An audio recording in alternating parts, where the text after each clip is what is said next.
we will be back to our point, which is item C. And I also kind of gave a preview of the IAC committee charge review, but this time around, we're gonna give suggestions and feedback and kind of align the vision for this year. So I'll give you background information. Let me find it first and foremost here. So I share with all of you this IAC charge, which was approved last year. And within this charge, it basically says that we're a standing committee charged with various topics, such as facilitating the development of training materials for regions on various topics, developing regional policies, and other internal matters as assigned by the board. And it should be comprised of vice chairs. It should be chaired by the vice president, and the vice chair of the committee should be elected by the committee. And whoever becomes the committee vice chair will have a written report about the meetings whenever we have meetings. Now, here are the goals, and this is where we're gonna come over and provide some suggestions, because some of this information is outdated, and we wanna make sure that the vision of the IEC is accurate, and from year to year, from board to board, the vision may change, and we want to make sure that we have the most accurate vision when it comes into the IEC charge. It says the goal number one, we are in charge of develop and facilitate delegate onboarding training within the regions. We are supposed to develop regional and board policies. And here are some of the objectives, which is develop and facilitate delegate onboarding training within the regions. Now, this is something that is kind of updated, because if I'm not mistaken, Stephen as well as Dr. Adams have been doing this within the last few months, where they have been trying to provide delegate orientation modules to all, basically orientation to all the incoming delegates, as well as providing parliamentary procedures as well as Brown Act trainings throughout the region. So that's something that we're no longer needing to do. So those 2 points most likely then I will be a strikeout, unless you have heard from your region that maybe the SSCCC should do something better in this instance. And that's maybe when we can say, you know what, maybe the IEC should try to focus more into the parliamentary process and maybe come up with a task force and do something else in these instances. And then in here, it says that we're supposed to collaborate with the resolutions committee to hold resolutions writing trainings slash webinars in the region. So I'm not as familiar I don't think we have done this. So maybe that's something that we can try to collaborate with a resolutions committee. And the goal two is basically broken into two items, which one is periodically review regional policies for efficiency and suggest edits, as well as develop policies and procedures as assigned by the board of directors. So we can see some items are still accurate, are still important to the committee, and some others have already been taken care of.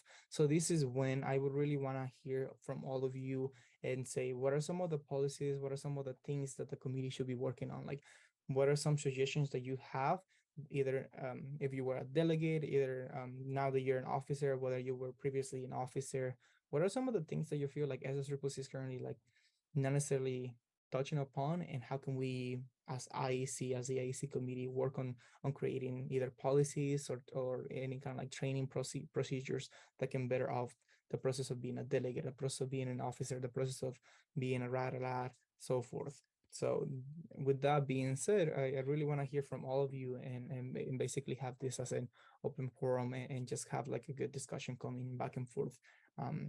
So does anyone has anything that they would like to share, like some things that maybe the SSCCC should be working on, aka us trying to improve moving forward?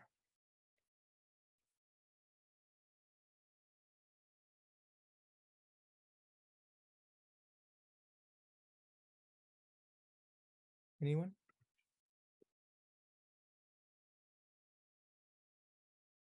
No questions review? I know it's relatively, mm, I guess, brand new in the year, so you are barely like getting familiar with the process. But I know some of you have been like delegates. So is there something that you feel like we as SSCCC kind of missed last year that we maybe should really take into consideration this year? Vice Chair, yeah, I saw you. Thanks. Hello. So this is my first year. I don't know much about the SSCCC, which I feel like is one of the things we should probably work on, because at my community college, since we're in ASO, even though we were in ASO, we hardly knew what SSCCC was until we went to the General Assembly. And so we should probably work on more people knowing who we are, because we do a lot of great work and we have a lot of members in the governing positions, but most people, at least in my college, don't even know who we are when we say SSCCC. Like, even some of the trustees I met before didn't know what SSCCC was. So We maybe work on recognition. more like recognition. Well, we're happy to say that this year, one of the visions we have in the entire SSCCC is more like marketing. And I know our president, Cassandra, she kind of has the same vision. She wants to make sure that our vision is currently going back and forth and more people are aware of the SSCCC, because for the last few years, we have been really taking care of like making sure that we have a recognition, making sure that we're doing the work, making sure that we build up the partnerships with the Chancellor's office, with the Academic Senate, with the governing board, well, the board of governors, among other partnerships. And I feel like we have established that pretty good. So now the process is, how can we ensure that students from all throughout California are aware of who we are, as well as legislators? Because if legislators or congressmen people are not aware of who we are and the different impact that we're doing, I think that's an issue. So that's definitely something Yep. that SSCCC is aware of and that they are trying to, is one of our goals, one of our top goals this incoming year. Nice. Okay, nice. Also, Lisa, do you still wanted to say something? I saw your hand previously raised. Not anymore. Okay. Any other things in terms of policies? Like, as probably I'll bring in this item as we keep moving forward in previous times. But I'll say anything else that you think maybe we should be working on in terms of policies, in terms of delegate orientations, Brown Act, something along those lines. Nothing sparks interest as of now. Maybe we can have the policies to be DEI focused. Policies more DEI focused. Ooh, so that's definitely something that we can review. Do you have in mind, because remember the SSRPC has policies from different sectors in terms of like like let's say rooming policies, removal policies, just different aspects. I know probably what you meant is like having the DEI aspect in all of the policies, but do you think, or do you believe, is there a specific aspect or sector the IEC should kind of like look closer to see if we can make any changes right away? Mm, I think it can be for term and removal policies. That can be like one of them we can touch on. Okay, thank you. Any other recommendations just to kind of like shape our vision in terms of like the IEC and how some of the goals that we're going to be working closely as we keep moving forward? I think, or just when you said Brown Act, it reminded me of, Brown Act and like Robert's rules, and I thought back to General Assembly, like the previous term, and I just thought that a lot of people there, like lots of the delegates, it didn't sound like they were super educated on like Robert's rules or Brown Act when they were there, and I wasn't really either at the time. So I would say maybe for us going forward, we could try to uh encourage, and this kind of goes hand in hand with the advertising too for us, and the marketing. Like we could encourage more colleges to get training from either us or other places, and then make sure their student governments are uh, knowledgeable on stuff like Brown Act and Robert's rules. So when we have the general assemblies, they can be more efficient. Or when we have any meetings in general, everyone knows how it works. Yeah, I agree with you. Just it's very, very important to have Brown Act and parliamentarian procedures very, very, like I guess masters, if especially if you want to go into any terms of like political career, or if I'm not mistaken, big companies as well, they are in charge of like they follow Robert rules because it's easy to get to a meeting and making sure that we get things accomplished. So, okay, so we have, as of now, bringing in more awareness of who we are as the SSCCC, which thankfully the SSCCC in general is already looking in that aspect. Creating some of the policies that are more like DIA involved. And then more specifically, start trying to see like, removal of officers or other things that may be controversial, like how can we better off work on those policies, and then maybe the IEC having a better scope of the Brown Act and Robert rules. I know Dr. Adams mentioned before that we are already working on that aspect, just trying to provide more guidance in Brown Act and Robert rules. But as you mentioned, there are delegates that are not fully aware of this process, and especially when it comes down to General Assembly, that can be an issue because if you don't know how to make motions or how to proceed from one point to the other, the meeting can be extended in that aspect. So I agree with you. So I wrote those points down, and I'll make sure to bring them up whenever we have just the review of the IAC committee. Okay, yes, and one of our members of the public basically echo all of those points: Brown Act rules, Party Pro, and SSCC bylaws awareness. Okay, so do we have any other recommendations, or should we move on to our next point, the next item in the agenda? It's good to see you back, Region 7. Hey, thanks, Ivan. Okay, I am currently not seeing more. So even though some of this work has already been taken over, which is like Brown Act and Party Pro, it does sound like that's something that we should probably look back and see how the IEC committee can look forward. So we have as of now 3 main points, which by itself, each of the points is pretty lengthy. So I'm sure we are gonna be able to bring this back into our future agendas just and meetings, just seeing how we accomplish those things. Great. And I'm seeing no other suggestions. So with that being said, we are going to move on. Well, I kind of went over this process already, and like I said, it's kind of lengthy, and I already did it with you all at least once previously. So unless you all have like, I know there was a question actually in the chat, and I'm not sure if Dr. Adams is able to speak. Dr. Adams, by any chance, are you able to speak at this point? Yes, I'm here.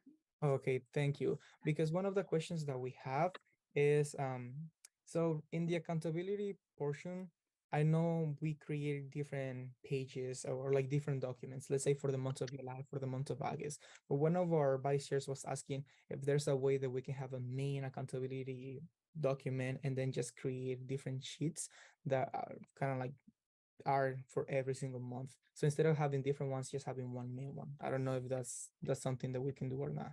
Do you have any I insight? I think that's an excellent idea. I think having it all in, I struggle with all the individual spreadsheets myself. So I think if you, Vice President Hernandez, would like to take that on, I would be more than happy to assist you with it. Okay. What are the other insights from the other vice chairs? I know you all have not done it yet, but what do we think? I think it's a good idea, and thank you so much. I think it was Damaris, Vice Chair Figueroa, who brought it up.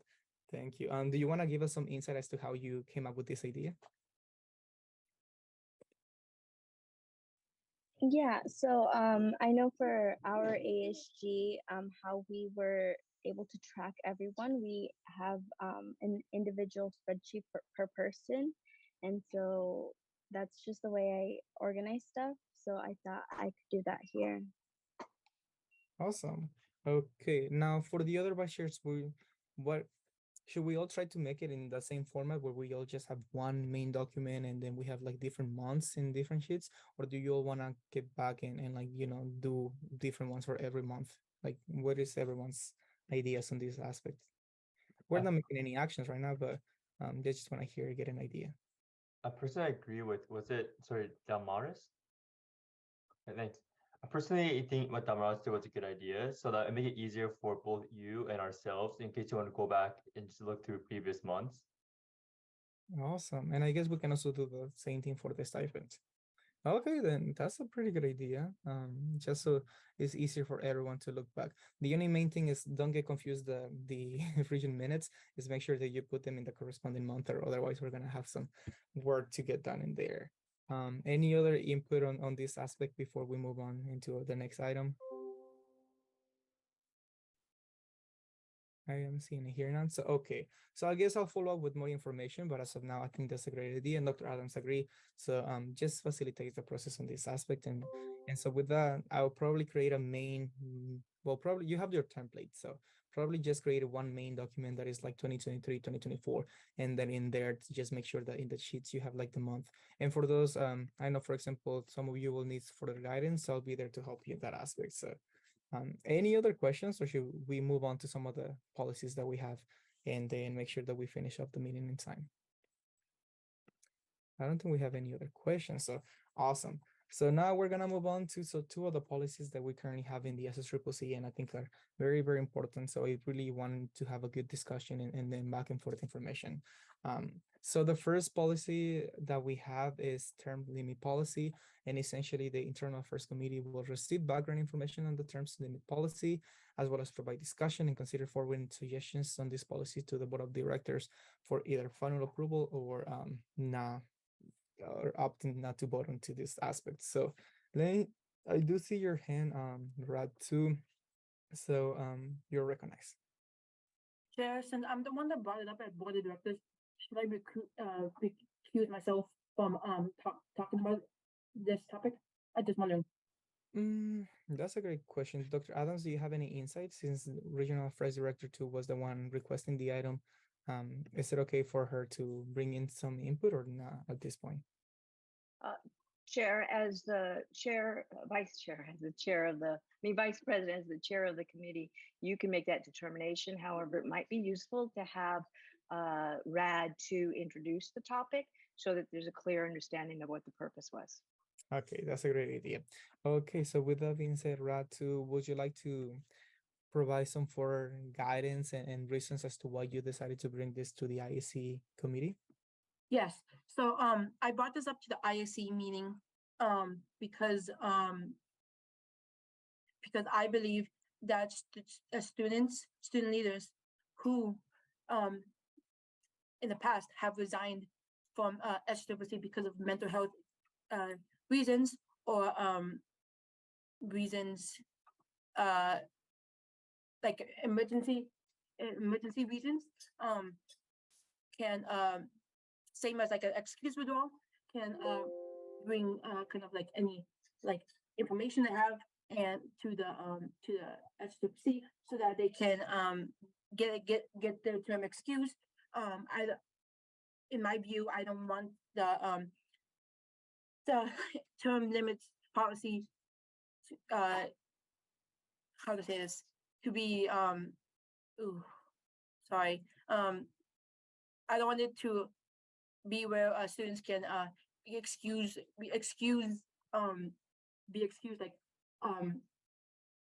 like just be misused the excuse part. But I believe when I was bringing this I wanted students to have an opportunity to be excused one of their partial terms. Thank you. So now let's go back and rearrange everything. So currently the Board of Directors term limit policy states that the SSCCC Board of Directors or regional officer term is from July 1st to June 30th. So as you all recall, your term officially began on July 1st and it will finish on July 30th. It says no person may serve as an officer for more than 2 terms. So that is 2 years. And that is under the bylaws Article 4, Section 8, which says term limits, no person may serve as a regional officer for more than 2 terms.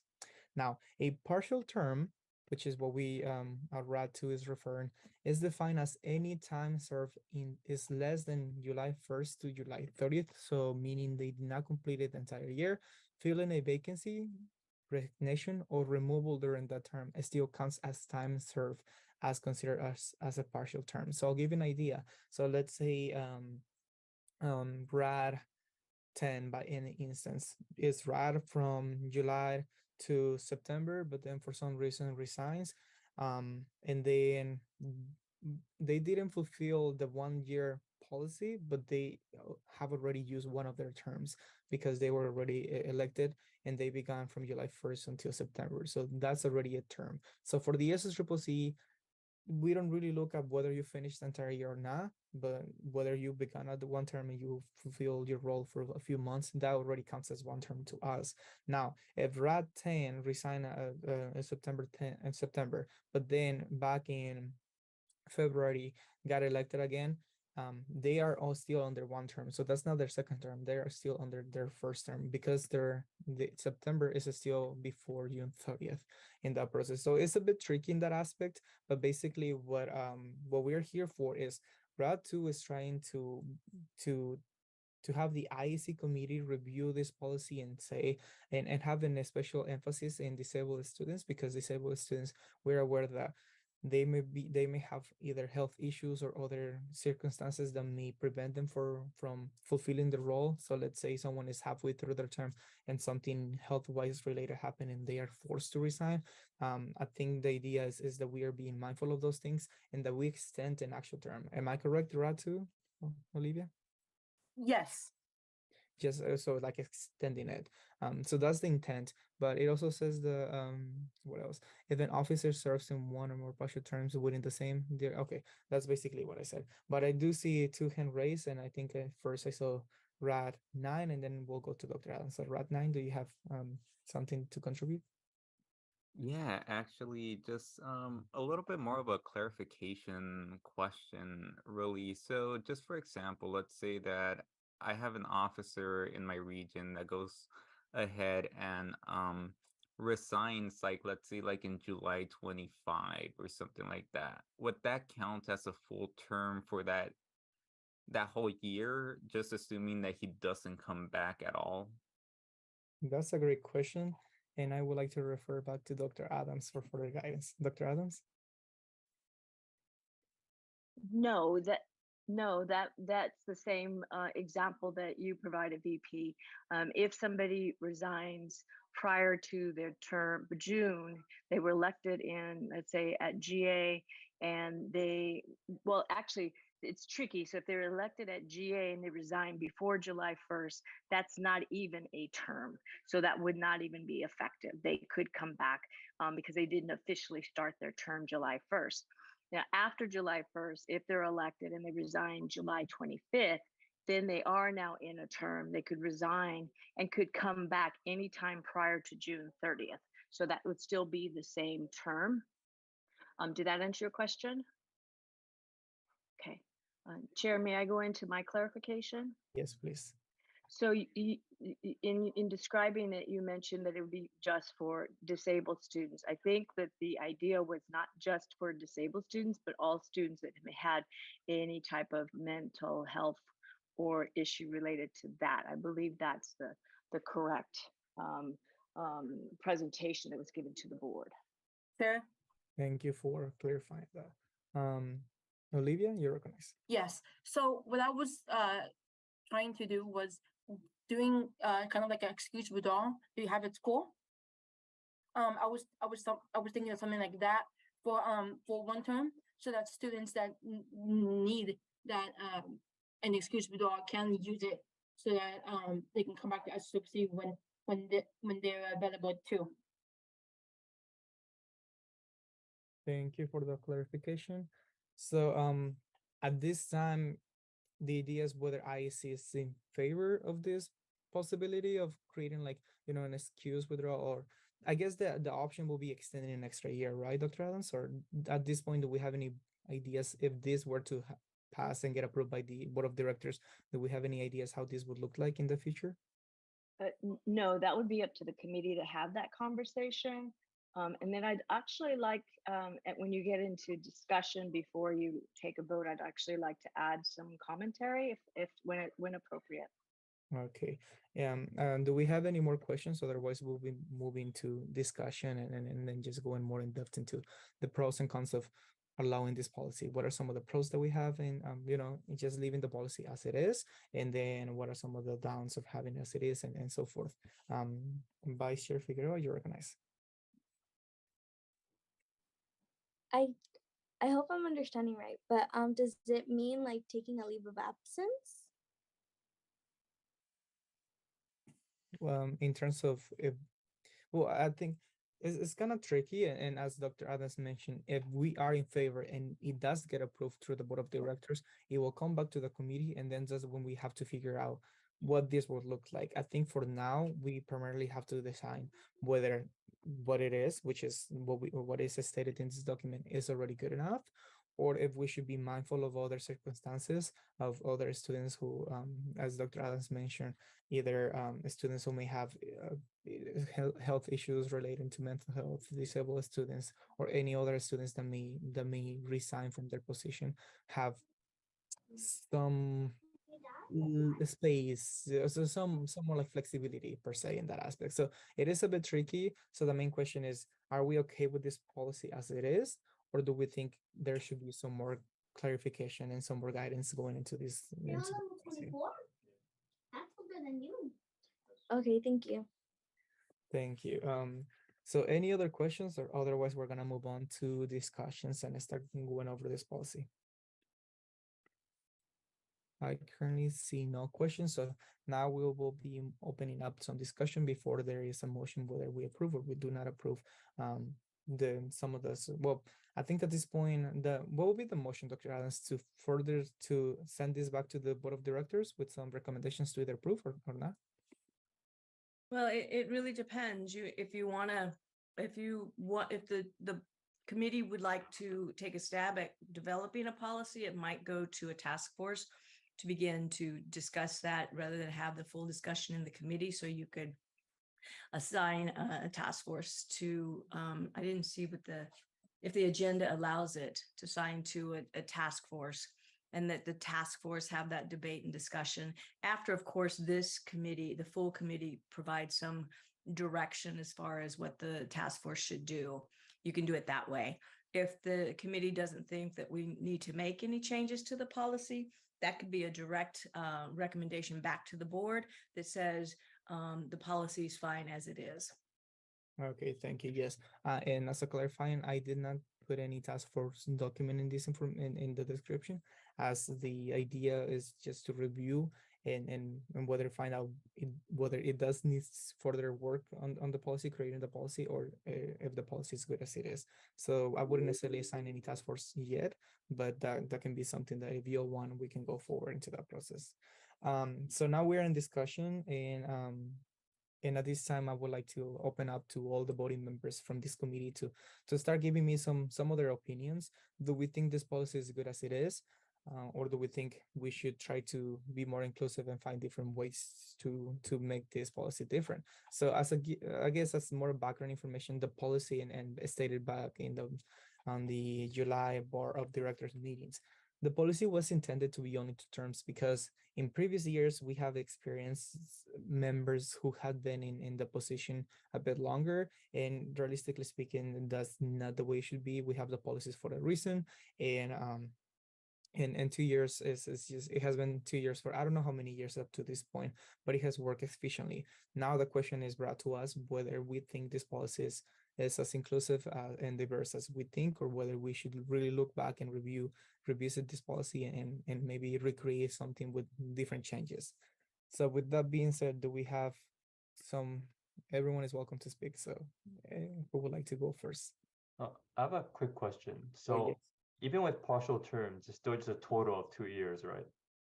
So yeah, so it's a 2-year term, and let's say you are partially, so you are there for like a few months, that already counted as one term. So whether that was partial or not, if you began this term and for some reason halfway through you had to resign, but then next year after July 1st you came back, you're no longer in your first term, you're actually in your second term. So you will only have one more year, and other than that, you will with this policy not be able to get back to the SSCCC in any terms of a regional officer. All right, thank you. Yes. So what do we think as a committee? Do we think this policy is good as it is? Do we think maybe we should really take more review, and then what are some of the outcomes we want to have this policy? I personally think that it's good as it is, but yeah. Good as it is. Okay. So we have Vice Chair 7 thinks it's good as it is. Can you provide like a bit further guidance? What do you think is good as it is? I just want to like break up some more conversation. Vice Chair 7? Linus? Sorry, could you repeat that? Oh, can you like further elaborate what you think is good as it is? Like some of the things that you thought were good. All right, so I think overall it's like the good thing is that it's relatively simple, like it's within one paragraph. And also the fact that it's sort of like how the real political system works. Like if the president has to take a break, he doesn't get another term. He doesn't get to be elected for another term. And so yeah, it's sort of realistic to how real life is, and there's no point in making it overly complicated because if a person serves like a half term and then gets to serve another half term, who replaces them after that? If Oh, that makes sense. yes, that makes sense. Okay, so Vice Chair 7 thinks that this is good as it is. What does the other Vice Chairs of RAD think about this policy? Do we see a need to maybe trying to create a task force, or do we think that this is already good enough and that maybe we should just send it to the board of directors and with a, I guess from a recommendation from the IEC saying this is what we think and we think is good. I think, sorry, I think that I agree with what you mean about like how our vice chair from Region 7, how this is similar to the real world, but I feel like we also have to take into account that we are like the people holding these positions are still students, and they have this is one of their higher priorities, but one of their main priorities too is that they are a student. So I feel like we might need to make this policy a bit more inclusive because although this, like I said, this is one of their high priorities, like they should be prioritizing their position, other things can come up because of them being a student. Thank you so much. Any other input? What does the rest of the vice chairs or RADs think about this policy? Sorry, can you guys hear me okay? Yes. Okay, awesome. I agree with what Vice Chair of Region 3 said, and just kind of adding on to, I think there's a lot of conversation or just being mentioned that extending this from 2 terms to 3 terms. And I think as community college students especially, we see a lot of students coming in and out. Often most students don't spend more than 3 years at community college. And so I think keeping it at a 2-year term not only maintains a balance of power and prevents, potential like I don't want to say dictatorship, but something similar to that. But it provides opportunities to students who are coming in from community college during the short time that they are there. And I think through that, we can make it as inclusive and as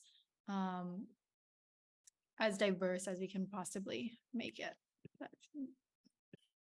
Thank you. Okay, I like all of the comments thus far. Any other comments? Region 5, region 1, 9, 6, 7. I agree with the comments made by Vice Chair from Region 4. Yeah, I think those are valid points about the 3-year cycle versus the 2-year cycle. So as of now, what I'm hearing is it's better off to leave it as the 2 years as it is, but maybe looking into try to create this policy a bit more inclusive while still leaving the 2-year policy, well, the 2-year term as in place, but trying to make it more inclusive in that aspect. Correct. Okay. Any other feedback?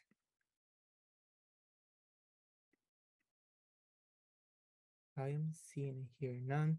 So, as Dr. Adam mentioned, so at this point, depending on what we want to do, we can either say, you know what, this policy does need some more research, some more diversity into it. So we will probably in our next meeting, we will appoint a task force that will look at this policy a bit closely and trying to do some rewarding depending on what you all want, trying to make it inclusive and by inclusive, what do we really think is inclusive? Because how can we still have the 2-year policy, the two term policy while trying to make it inclusive and saying like, oh, if this student withdraw, are there any things or like took a break, are there anything that we can do in that instance? Yes, Dr. Adams, recognize.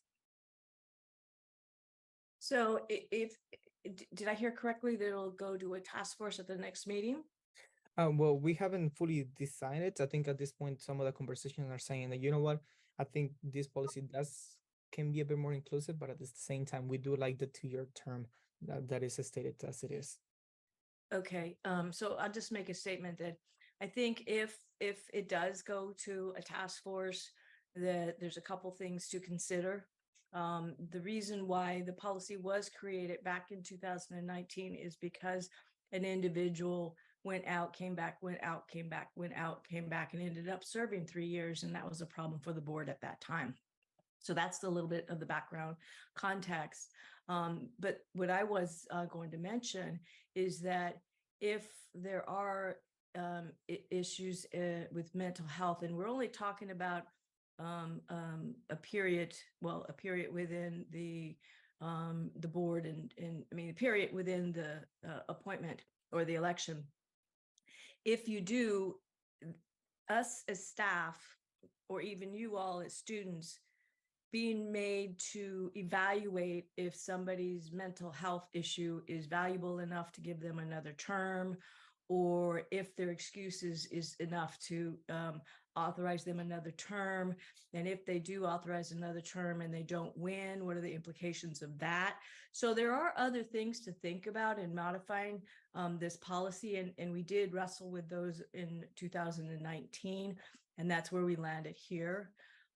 So taking out the determination, a human determination on what's considered mental health issues, because what's considered mental health to me may be much different to another individual.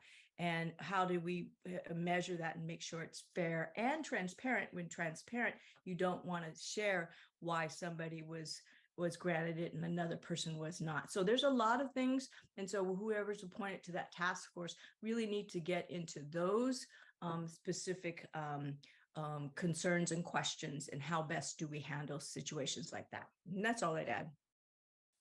No, thank you. I think those are really important statements that have been stated, is how can we, because we're not doctors, so and how can we ensure like what is adequate to provide, like, let's say, flexibility as a mental health issue and what is not.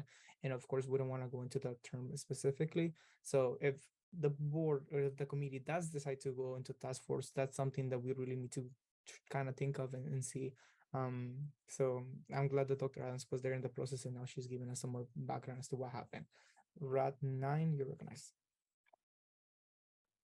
Yeah, so I don't really want to weigh in too much on this topic, because one of the intent behind the decision to defer this item to the Internal Affairs Committee revolved around getting a third-party opinion, something outside of the board, just to help us in get another perspective.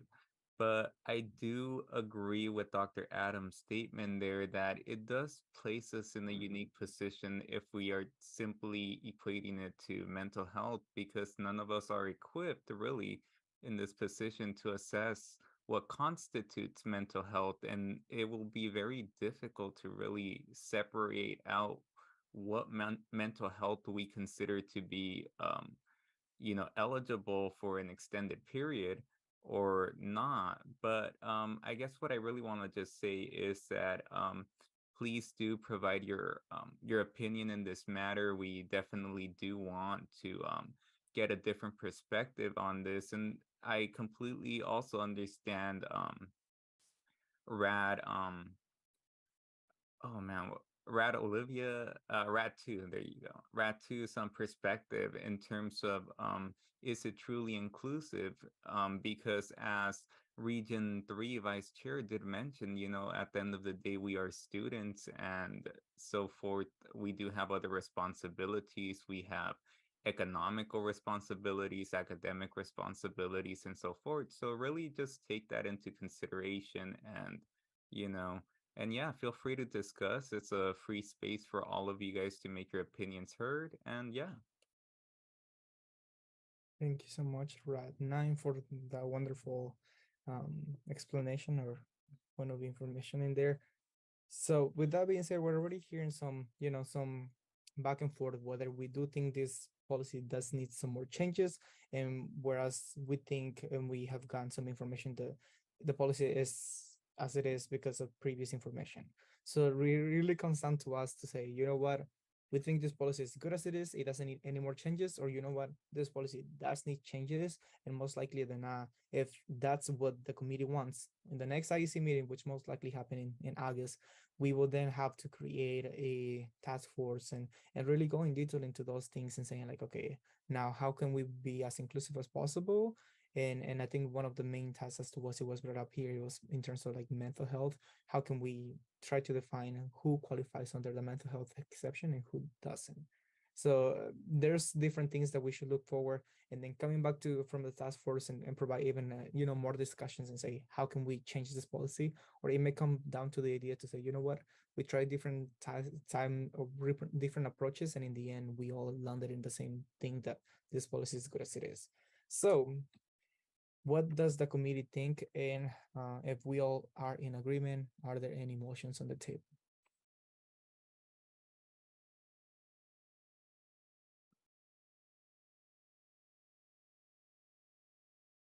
Anyone? Should we just And- motion to defer to a separate committee? It really depends what you want. So let's say, so if you want to have this policy and create a task force, then you probably will make a motion to say I probably move to create a task force subcommittee to look further into this review. Am I correct, Dr. Adams? Yes, you are correct. Okay, but if the committee is okay as it is, then we would just say probably I move to leave the term limit policy as it is, or and then second it, and then I'll bring back those recommendations to the board of directors and say the ISC had some overview into this, and in the end we all concluded that the policy is good as it is, or saying like, you know what, we have created a subcommittee and we're doing further research just because we do agree the two-term policy is good. However, we're trying to make it a bit more inclusive in that aspect. So what do you all think? Because I don't get to vote or making motions. It's really up to you all. I'm just here to kind of like help out in the process.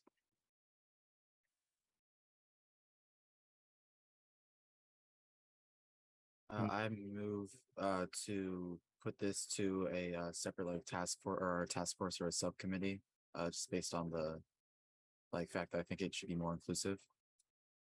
Okay, so Vice Chair 3 Price moves to create a task force subcommittee to further do research on the term limit policy. Can I get is there a second? Second by Region 7 Vice Chair. And there has been a second. Now, point of clarification, Dr. Adams, do we do roll call vote on this, or do we just go into our normal objection in discussion point? You would go right into a normal objection. Okay, so at this time, the motion done by Vice Chair 3 Price is to send the term limit policy into a task force subcommittee and to do further review, and it has been seconded. Do we have any objections at this time? And just in case you're not familiar, if there's an objection, then we go into some more argument where the person who has done the motion will be in the affirmative and the person who has the objection will be in the negative, and then we do some more voting into that aspect. But if there are no objections, everyone is voting in the affirmative, and then we will do a task force going forward. So with that being said, are there any objections at this time for this policy, for this motion actually? Okay, I am seeing and hearing no objections. So with that, I assume everyone is in the affirmative with this motion. So the motion thus passes. And so I guess what that looks like is in their next meeting, we will appoint members to be in the task force committee. Am I correct, Dr. Adams? Or do we appoint members even before the next meeting? Can I see the agenda item? I don't have it. I just want to be clear. Let me see. Let me make it bigger. Bigger. Give me a second. So yeah, you can't form a task force here. See background, you can consider forwarding suggestions on this policy.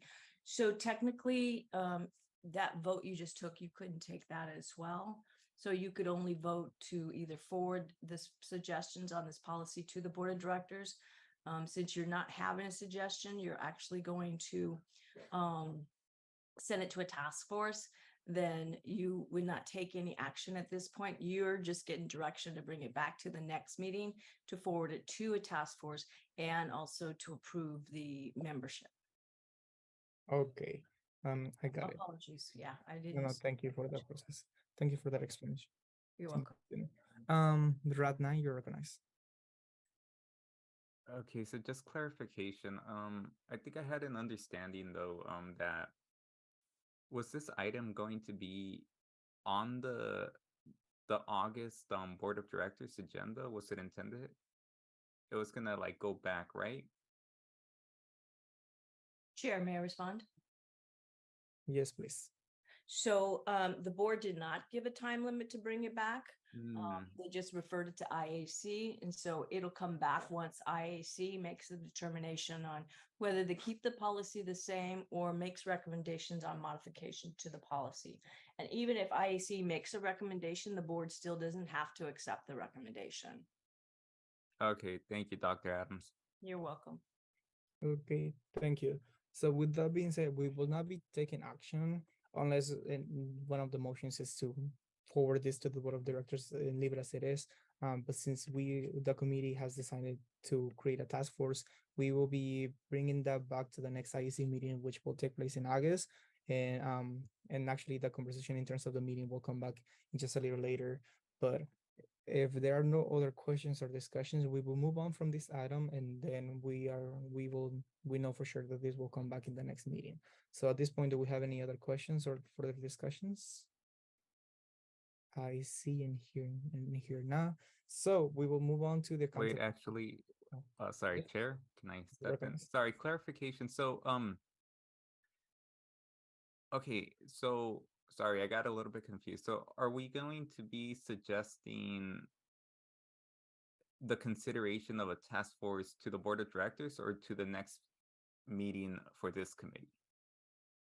So the way things have been established is we have not taken any action. The motion that was done, we were not supposed to do it, so no action was taken. And we will bring this policy next meeting for ISC. Okay. With the possibility of, well, most likely we will create a task force and select the membership. So the membership from the task force will receive a deadline to do some research on this policy.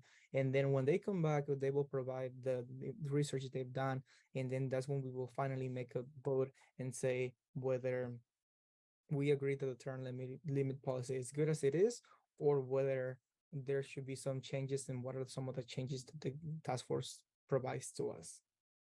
Okay, got it. Yeah, sorry, I got a little confusing. Yeah, and then one good thing to point out is even if the IEC is, let's say, in favor of making some corresponding changes, if the board of directors does not agree with us, they have the final say, and they may reject the recommendation and leave the policy as it is. So I just wanted to point that out. Okay, any other questions before we move on to the accountability panel policy? I see and hear none. So the accountability panel policy, and let me bring that up, is as follow. It is lengthy, so that's why I asked everyone to review it beforehand. And it basically says that in order to ensure that the board members of the Student Senate or the SSCCC are effectively representing the interests of California community college students, this accountability policy should be followed, such as the tardiness and absences of the SSCCC board of directors. And here are the different ones. I will not go into detail just yet. The requirements of the removal from office, accountability and oversight, accountability panel here. So this is the accountability panel. So an accountability panel should be composed by the VP as the chair. So in this case, if there were to be an accountability panel, I will be the chair, and then 3 randomly selected regional vice chairs. So if that were to happen randomly, we will select 3 vice chairs from any region, preferably not from the region where the person being, I guess, that is under this process. Like, let's say is Rad from region 9, like we wouldn't try to select vice chair from region 9 because then that would be an issue, right? And then in the event that the complaint is against the VP, the president shall chair the accountability panel. The president and executive director will also participate on the accountability panel as ex officio members. The accountability panel shall review in a closed session all complaints, evidence, or articles of removal prior to replacement on the next board of directors agenda. The VP shall bring forward any recommended actions to the board of directors for reconsideration, and any action will be forwarded to the region or to a special meeting of the delegate assembly for recommended removal. So the main idea behind this is if there is a director within the board of directors that is misleading the goal and vision of the SSCC, whether they are not necessarily following the guidelines and expectations that we have established or anything related in that aspect, we have something called the accountability panel, where, as mentioned, the VP will chair the meeting with 3 other vice chairs, randomly selected vice chairs, and we will go over all of the evidence that has been collected in terms of this. I'll use you RAT 9. RAT 9 has been doing some misconduct, and now we are at the point where we have created the accountability panel, and we're really saying, you know what, RAT 9 should maybe be considered to leave this position as regional affairs director, because it has not necessarily been doing, or it has been doing things that we are not in favor with in terms of the board of directors. So if I'm not mistaken, Dr. Adams was suggestions creating a better process. I think we rarely use this, but when we do use it, we do find some inconsistencies. So this time I would like to ask Dr. Adams if she has any like guidance or any suggestions for the committee to consider this. What are some of the things that, because I know you've done it before, what are some of the things that we should look at and try to change? Yes, thank you, Chair. And I'd like to give a little bit of historical context to why this was created. I know you had a comment in the public comment that said this was created because of as behavior and conflict before. It was not. This was created during a period when there was not conflict, which is when you want policy to be created. So it was created when the bylaws were changed, and it was created at that point in time and pressed forward. And so this first time it's been used was this past year. And so in doing it, there was a way to look at some of the processes and to see how they could best work. So the process did work as far as getting the vice chairs together, getting the chair together, and pulling all this through. The complaints and the evidence was reviewed, and then it was taken to the board of directors. And so I think that the piece, it should be reviewed. It should have a conversation. I know that Yvonne, the chair, was part of this process. So were others.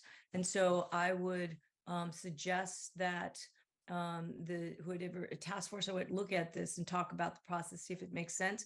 The piece that I would include in here is a piece for a direct piece for the appeal of the person who the accountability panel's being against.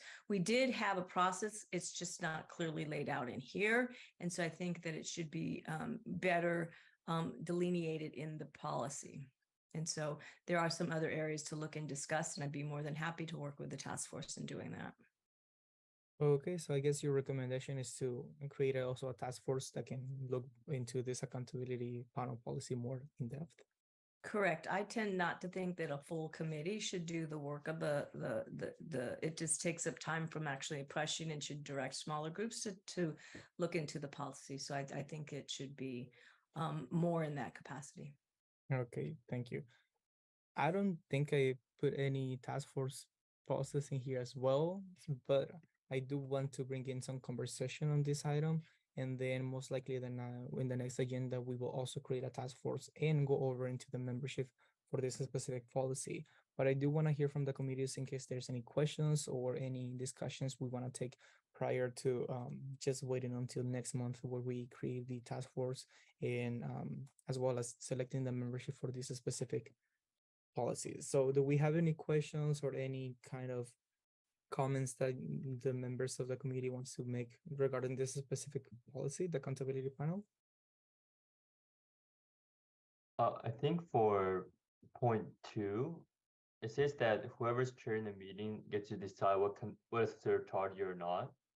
Should we include a part that says like if they're late for 10 minutes is tardy? Otherwise, someone might say, I mean, part 2. No, I guess I misspoke. We're working specifically in the accountability panel, which is 0.5. So we're just on this specifically.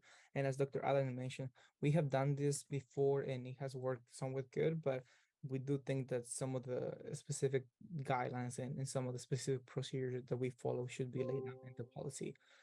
So I most likely than not, we will create a task force in the next meeting where we can go further in detail into this. But at this point, I do want to answer any questions that there may be regarding this or any discussions that we think, just because we may think that, otherwise. So do we have any questions or anything else to bring into this point before we move on to the last point of the agenda?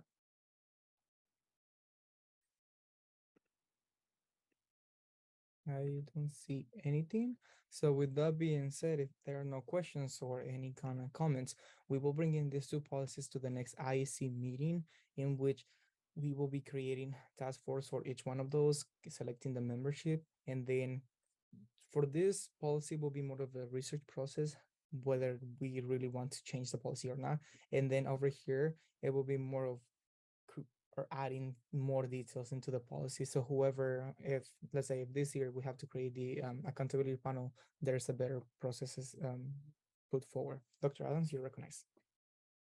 So Chair, I just want to make just a point, sort of unrelated, but the chat should really not be having debate on items.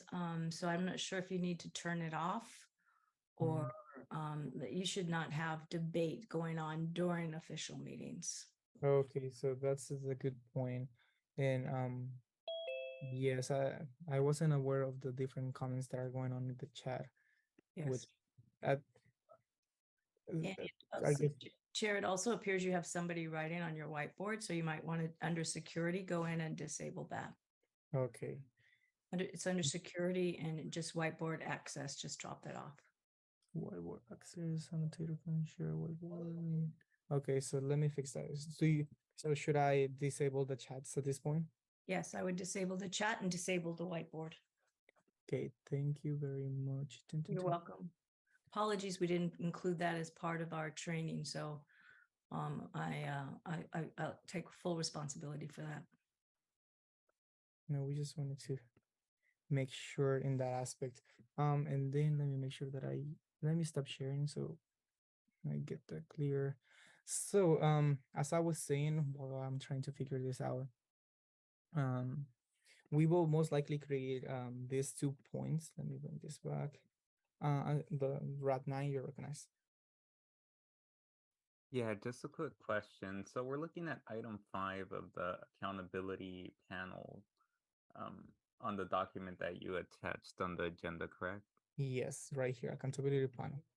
Yeah, so who exactly, like, can anybody go ahead and submit a complaint, and how are the complaints kind of like, taken serious? Like, for example, let's say that a bunch of delegates just start submitting complaints against each other, or like who submits the complaint?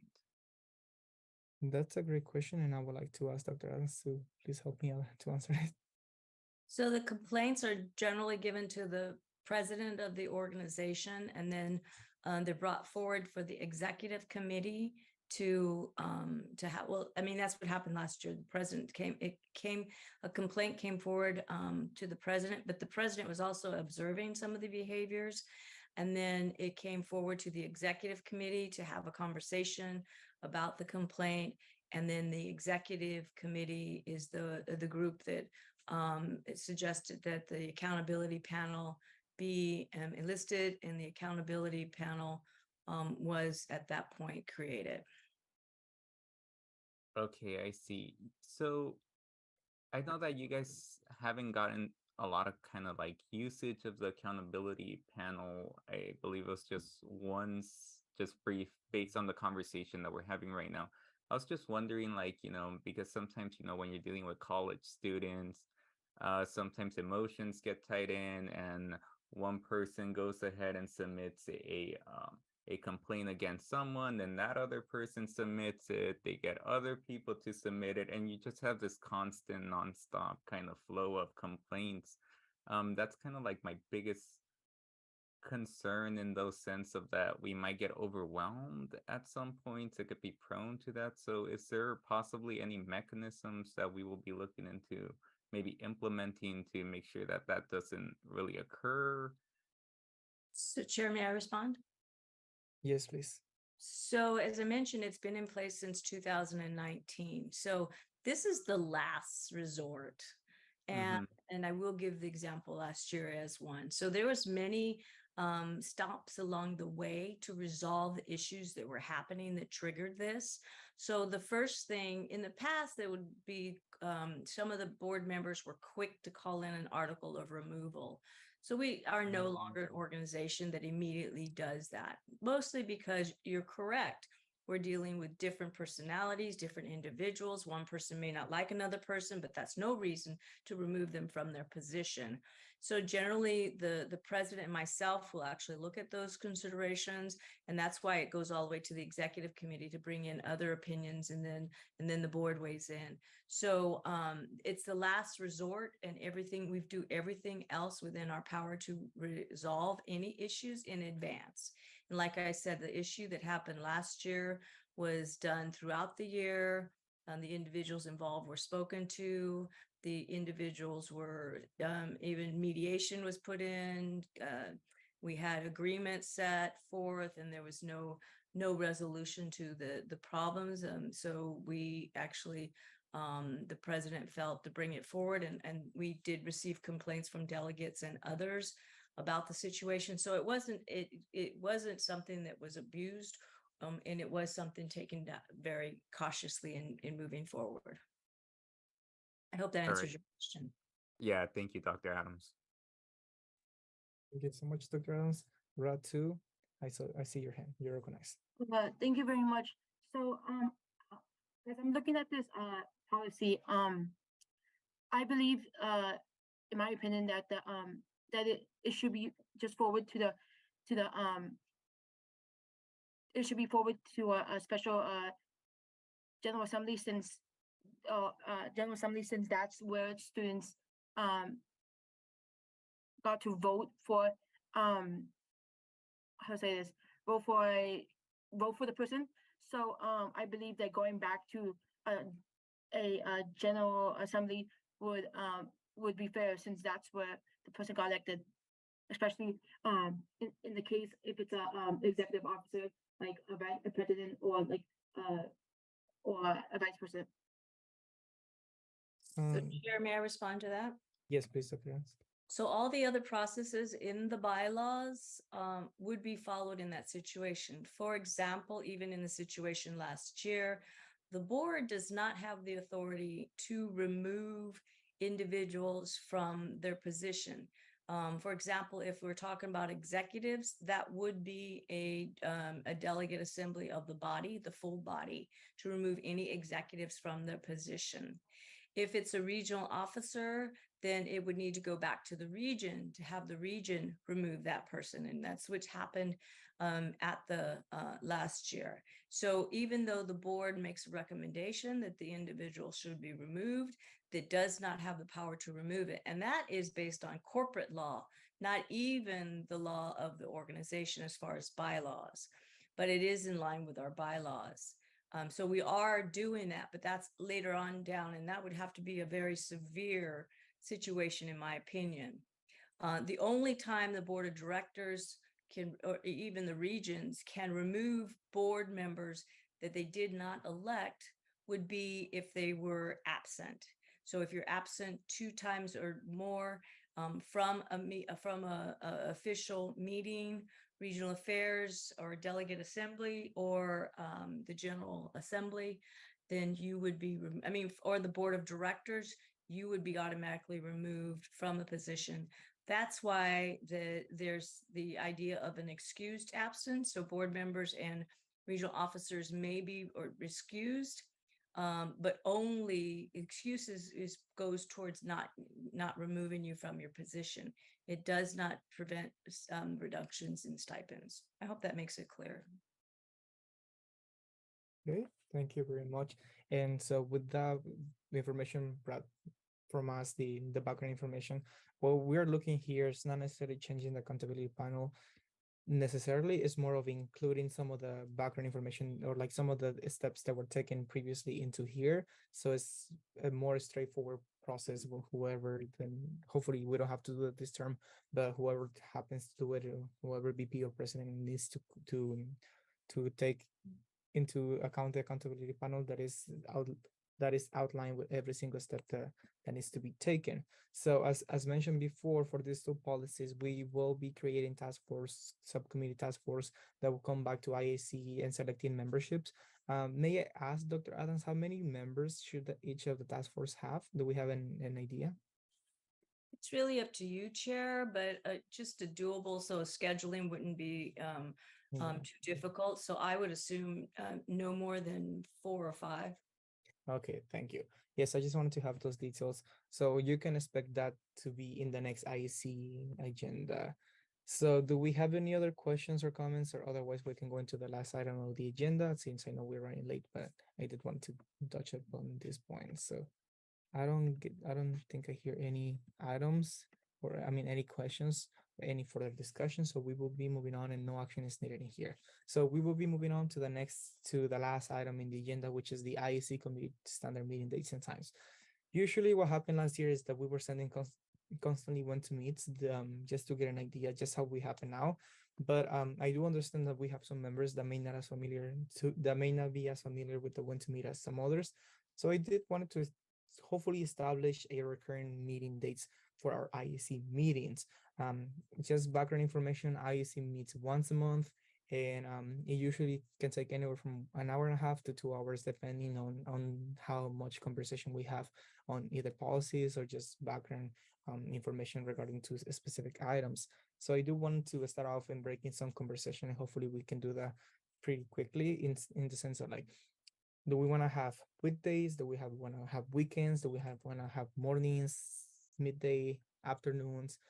What works better for your schedule? I hyperlinked a when to meet, but what I will be doing too is I'll be sending out an email with a Google document that has the days of the week and the time, so you can put your availability when you're free and when you're not. So I really want you to be mindful. So I will share this with you all, but I do not expect everyone um to have this fill out, just because it can be tricky, but I do want to have a general census. So if at this point anyone would like to speak up about their preferences, that would be very, very helpful.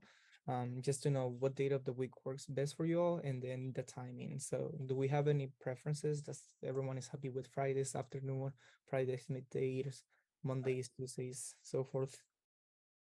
Personally, I would prefer if it could be on Tuesdays and Thursday afternoons or evenings, because I have debate practice on Monday and Wednesday, and maybe tournaments on the weekends.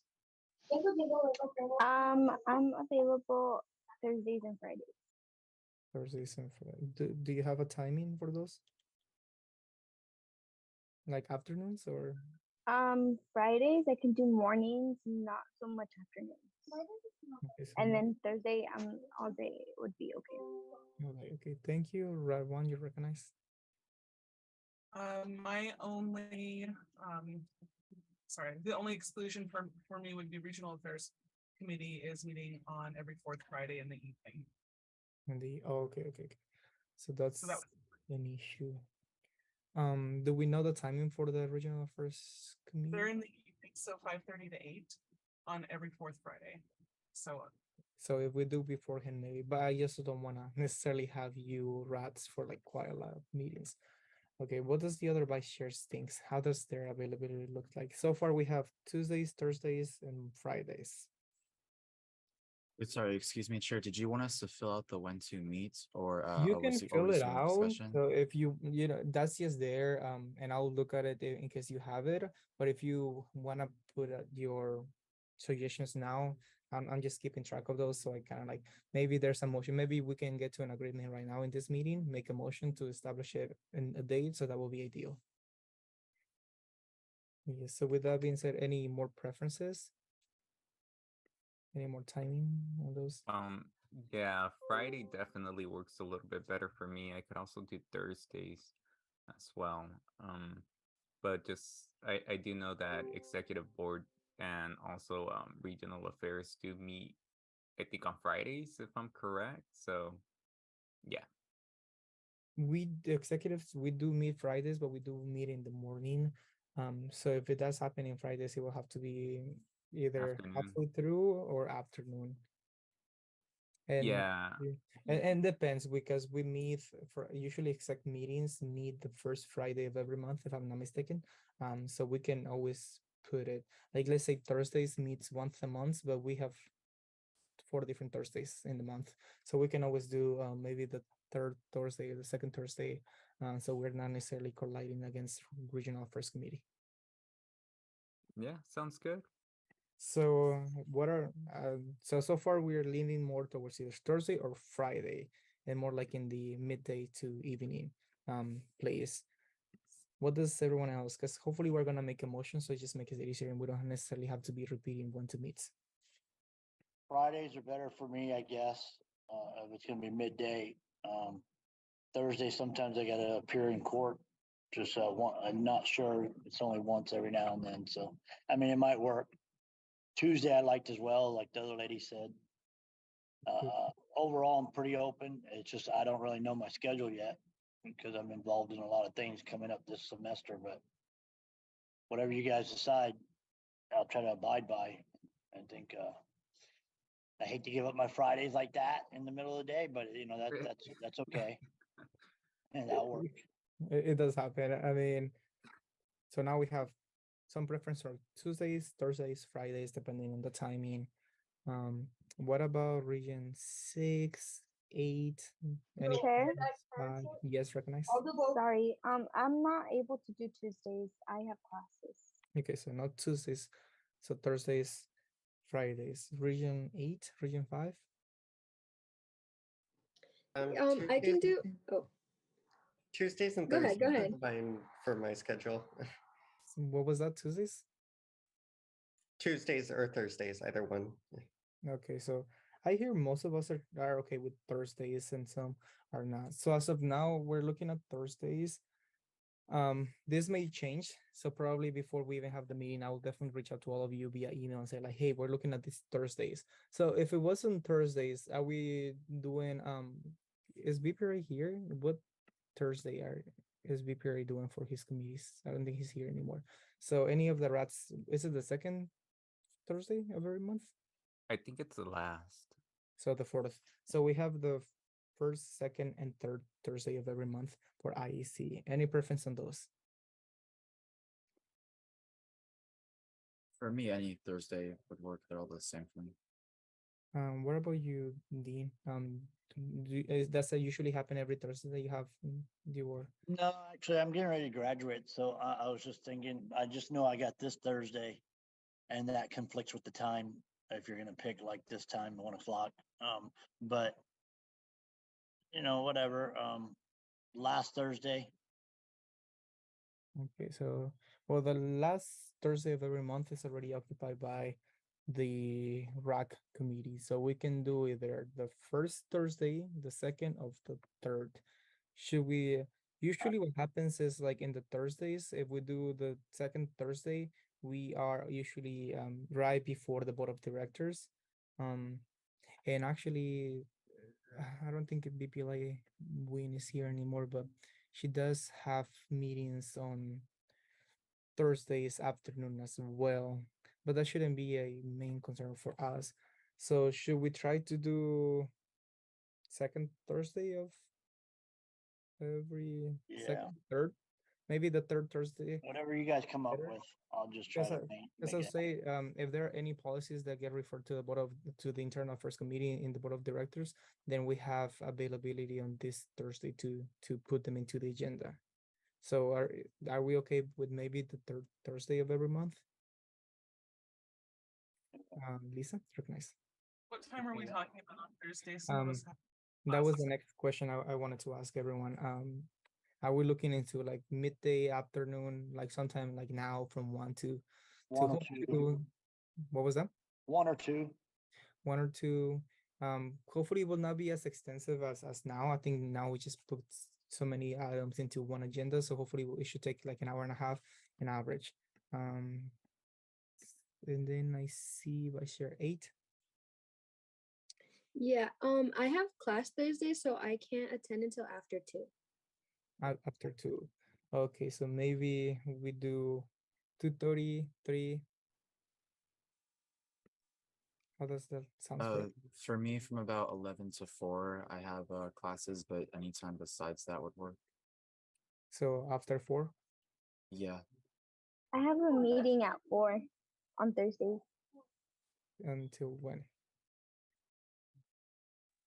5:30. Okay, so we're leading more to like evening. What So about like 6:30? so 6:30 to like 8. 6, because usually it takes like an hour and a half each meeting. So I mean, I'm okay. I'm up to the challenge if you're up to the challenge. But it's really up to you all. I'm So putting it out there Saturday morning. we can also do weekends. I don't know if I can do weekends because I don't have my debate schedule yet.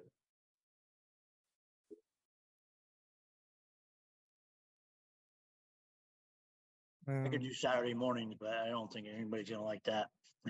I mean, I would be okay with like Saturday or Sunday mornings as long because I mean, for the weekend, I don't mind too much as long as it's in the morning and get it out of the way. by morning, what time are we talking about? 9 or 10. 9 or 10. I see some faces are like, ooh, that's barely when I'm going to sleep. um, what does everyone else thinks? So now we have weekends on the table as well.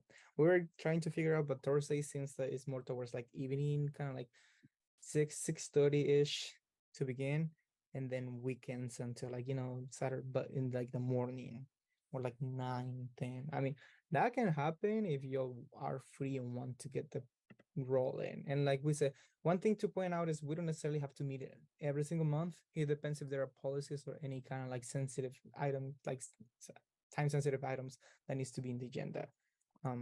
So I just want to have an idea as to when the schedule works for everyone, so I don't have to keep sending one to meet and be spamming you all with like, hey, please fill it out. I wonder, wait, let me see if I can create a poll. Chair. Recognize. So if we allowed to, if we approve on like a set like reoccurring meeting date, are we allowed to like tweak the times maybe a bit, like if depending on the day, or does it have to be set in Yeah. stone? We can always so this is not necessarily to be established once and for all. It's more for us to really see what availability we have throughout the month, and just kind of like go from there. I'm trying to create a poll right now, and I think get that, I'm sorry. I'll I recognize. think because it's once a month, this time that we had was okay. It's only once a month. It's only once a month, yeah, and You so know, I think there was. everyone doesn't know their schedules yet. They're all changing real soon. So I mean, how are you all feeling about once a month this Friday time, 1 to probably 2:30, maximum 3? Any objections into that aspect? I'd be okay with that. If everyone is fine, we'll make a motion and then go from there. So can I get a motion to get, I guess, established Fridays from 1 to 2:30? But do we want to go like the third Friday? Yeah, I guess that's the Friday of every month. well, Kindle move.